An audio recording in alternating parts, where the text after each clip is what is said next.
Hello friends, art of trading mindset में आपका बहुत बहुत स्वागत है। चलिए देख लेते हैं मार्केट कहाँ मूव कर सकता है कल।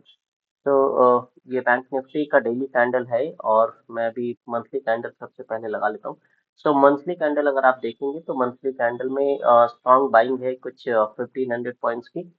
और स्ट्रॉन्ग बाइंग के साथ साथ ना क्लोजिंग भी है कि जो भी प्रीवियस कैंडल्स हैं, 5-6 कैंडल्स के बाद, कंसोलिडेशन के बाद एक कैंडल का ब्रेकआउट हुआ है प्रीवियस कैंडल का, और बैंक निफ्टी ने ऊपर क्लोजिंग भी दे दी है।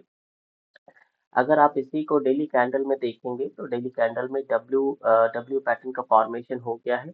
और पिछली बार अगर आप देखेंगे तो मार्केट यहाँ यहाँ से नीचे आया, देन यहाँ से फिर से गया, एक डोजी कैंडल बनाया, एक शूटिंग स्टार बनाया। शूटिंग स्टार बनाने के बाद फिर से लो 50 मूविंग एवरेज पर लो पर आया और यहाँ से फिर से रिवर्सल हो गया। अभी ना कमिंग ये जो कमिंग वीक है बहुत ही इंपॉर्टेंट होने वाला है। मे बी प्रीवियस वीक की तरह हमारा अगर नेक्स्ट वीक में कुछ ऐसा डोजी कैंडल बन जाता है या कोई शूटिंग स्टार कैंडल बन जाता है, तो उसके बाद थोड़ा सा हम टू 1000 पॉइंट्स तक का रिवर्सल एक बार हम देख सकते हैं। अभी यहाँ से डायरेक्टली ये डेली कैंडल है, डायरेक्टली बैंक निफ्टी के लिए ब्रेकआउट करना ऊपर मुश्किल होगा, बिकॉज ये एक जो बहुत ही स्ट्रांग सपोर्ट है। सपोर्ट के बाद बैंक निफ्टी ने इसी लेवल से 50,000 के लेवल से सपोर्ट लिया। सपोर्ट लेने के बाद अभी ऑलमोस्ट 53,000 पे ट्रेड कर रही है। 3000 पॉइंट्स ऑलरेडी कवर कर चुकी है। 3000 पॉइंट्स को कवर करने के बाद डायरेक्टली ब्रेकआउट करना एक डाइसी सिनेरियो बन होता है। इसमें क्या हो सकता है कि बैंक निफ्टी अगर आप देखेंगे डेली कैंडल में, यहाँ पर एक इनसाइड कैंडल बना हुआ है और ये ना एक डोजी कैंडल है। डोजी कैंडल के साथ साथ ये एक रेड कैंडल है। प्रीवियस जो भी हाई था, प्रीवियस हाई था 53,088 का, इसको बैंक निफ्टी ने मतलब क्रॉस नहीं किया है तो फ्राइडे के सेशन में। एक ना ये डाइसी सिचुएशन क्रिएट करता है। आने वाला जो भी मंडे का जो भी ट्रेडिंग सेशन है, इसके ओपन और क्लोज को बैंक निफ्टी जिधर भी ब्रेक करती है, एटलीस्ट हाई तक या लो तक एक बार ट्रेडिंग सेशन हमें ट्रेडिंग सेशन दिखने वाला है। चलिए देख लेते हैं 5 मिनट्स की कैंडल में अभी क्या दिख रहा है। फ्राइडे का सेशन ऑलमोस्ट साइडवेज था, लेकिन ये ना ये इनसाइड कैंडल बना है डे पूरे डे सेशन में। तो ये इनसाइड कैंडल बहुत ही इंपॉर्टेंट होने वाला है। दे- ये ये जिधर भी बैंक निफ्टी मंडे को ओपन होने के बाद, लेट्स सी 53,000 के आसपास, 53,500 के आसपास में, जो क्लोजिंग के आसपास अपने आसपास में ओपन होती है, और ओपन होने के बाद कंसोल करने के बाद अगर ये अपने हाई को ब्रेक करती है तो एक अच्छा सा मोमेंट हमें देखने को मिल सकता है। लेकिन डे कैंडल में अगर आप देखेंगे तो डोजी कैंडल है। मे बी एक लंबा सा सफर तय करने के बाद यहाँ पर एक अच्छा खासा प्रॉफिट बुकिंग आ सकता है। और प्रॉफिट बुकिंग अगर एक बार आया तो एटलीस्ट हमें 52,500 और 600 का ये लेवल दिख जाएगा। रीजन बीइंग कि बैंक निफ्टी एक बार यहाँ से पुल बैक करे, ये 52,500 के लेवल को वापस रीच करे और यहाँ से कंसोलिडेशन करने के बाद दिन ब्रेकआउट करे, तो एक बहुत ही अच्छा ब्रेकआउट हो सकता है। और फिर उसके बाद नए नए नए लेवल्स खुलते जाएंगे, 57,000 का, 58,000 का। मंडे के मार्केट सेशन में बहुत ही केयरफुल होकर हमें ट्रेड करना है। निफ्टी देख लेते हैं। निफ्टी में देखेंगे तो इनसाइड कैंडल है, 100 मूविंग एवरेज के आसपास में क्लोजिंग दिया है निफ्टी ने। ये निफ्टी का सेशन ऑलमोस्ट अगर आप देखेंगे तो मैं डेली सेशन में अगर जाऊं, सो डेली सेशन में हाँ, निफ्टी अगर आप देखेंगे तो निफ्टी टोटल 55 पॉइंट्स का मूवमेंट है। 52 पॉइंट्स का मूवमेंट है ओपन और क्लोजिंग के बेस पे। इस पर जो भी जिधर भी जिधर भी निफ्टी निफ्टी ब्रेक करता है, और मिनिमम 100 पॉइंट्स का यहाँ पर हमें 100 पॉइंट्स का ट्रेड मिलने वाला है।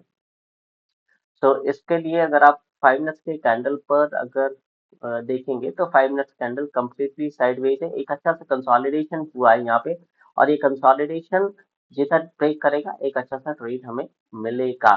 सो हमारा जो ट्रेड होगा सबसे इनकेस अगर निफ्टी ऊपर मूव करता है तो 24,700 के आसपास क्लोजिंग अगर कैंडल दे देती है तो उसके बाद बाई की तरफ का ट्रेड लेना है। लेकिन अगर बैंक निफ्टी 24,600 के आसपास में नीचे आए और क्लोजिंग दे तो फिर एक अच्छा सा हमें डाउनफॉल देखने को मिल सकता है एटलीस्ट 24,500 का।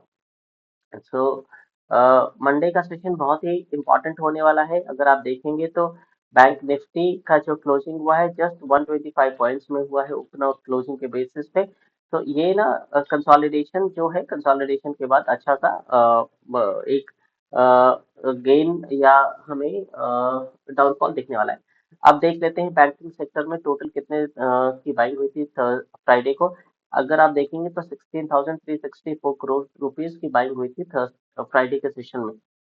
तो फ्राइडे के सेशन में ये कंटिन्यूसली अगर आप देखेंगे तो 16,000 और लास्ट सेशन में 86,000 देन 72,000, ये कंटिन्यूसली बाइंग हो रही है। बाइंग कंटिन्यूसली होने के बाद अभी प्रॉफिट बुकिंग का टाइम आ गया है। हमें बहुत जल्द कल के सेशन में या मंडे या ट्यूसडे के सेशन में हमें प्रॉफिट बुकिंग देखने को अच्छी तरीके से मिल सकता है। और अगर आप साथ में देखें तो यहाँ पर प्रॉफिट बुकिंग आनी शुरू हो गई है एचडीएफसी बैंक में। 6 दिसंबर को 27,000 करोड़ की सेलिंग हुई थी। आईसीआईसीआई बैंक में आईसीआईसीआई बैंक नीचे ट्रेड कर रहा था, इसलिए इसमें बाइंग हुई है 93 करोड़ की, 9,000 करोड़ की। HDFC state bank of India की 4,000 की बाइंग थी, एक्सिस बैंक की भी 4,000 की बाइंग थी। इनमें बाइंग होने का कारण ये है कि ये नीचे ट्रेड कर रहे थे, इसलिए अच्छी खासी बाइंग हुई है। तो ऑलमोस्ट ऑल बैंक्स, अगर आप बैंक्स का सेशन भी देखेंगे तो मैं एक बार आपको दिखा देता हूँ। यहाँ पर एचडीएफसी बैंक ने 5 मूविंग एवरेज पे क्लोज किया है, और एक अच्छा सा यहाँ पर भी डोजी कैंडल बना था प्रीवियस सेशन में। उसके बाद नीचे, उसके बाद फ्राइडे के सेशन में जब जब भी बैंक एचडीएफसी बैंक ने अपने ओपन को ब्रेक किया था तो एक डाउन फॉल अच्छे तरीके से मिला था हमें। और देखेंगे तो ये फ्राइडे का सेशन जो भी है ये इसमें भी इनसाइड कैंडल बना है। तो अभी इतनी जल्दी वीक नहीं दिख रहा है कि इतनी जल्दी वीक है, बिकॉज यहाँ पे 5 मूविंग एवरेज पे ही अभी ट्रेडिंग हो रही है। अगर डेटा अगर लगेगा कि मार्केट वीक हो रहा है तो 5 मूविंग एवरेज प्राइस से दूर होगा, और उसके बाद एक एवरेजिंग होगी 5 मूविंग एवरेज पर प्राइस रीच आउट करेगा, उसमें एक डाउनफॉल देखने को मिलेगा। आईसीआईसीआई बैंक में देखेंगे तो एक ऑलरेडी रेड कैंडल बना है और ये 5 मूविंग एवरेज से दूर है। सो यहाँ तक इसको प्राइस को टच करेगा एटलीस्ट 13,020 का प्राइस बहुत ही जल्दी देखने को मिलेगा। एसबीआई बैंक में एक डोजी कैंडल बना है। डोजी कैंडल कल के लिए इम्पोर्टेंट होने वाला है, और ऑलरेडी अगर आप देखेंगे तो बैंक ने स्टेट बैंक ऑफ इंडिया जो भी प्रीवियस अपना स्विंग हाई था वहां से वहीं पर अभी ये होल्ड कर रहे हैं। तो कल का सेशन बहुत ही इंपॉर्टेंट होने वाला है, बिकॉज कंसोलिडेशन एक लंबा कंसोलिडेशन था डे का। तो आप अपना एसएल ध्यान में रखिए कि आप अपना एसएल एसएल कहाँ पे रखेंगे। और दूसरा क्या है कि आपका जो भी ट्रेडिंग स्पेसेस हैं, जो जो आप अभी अपना ट्रेड लेना चाहते हैं, वो प्री डिसाइड कर लीजिए, अपनी प्लानिंग प्री प्लानिंग कर लीजिए कि आपको कहाँ पे ट्रेड लेना है, कहाँ पे आपको क्या बेसिकली आप टारगेट लेके चल रहे हैं। सो फ्रेंड्स, आज के सेशन में इतना ही। Thank you so much.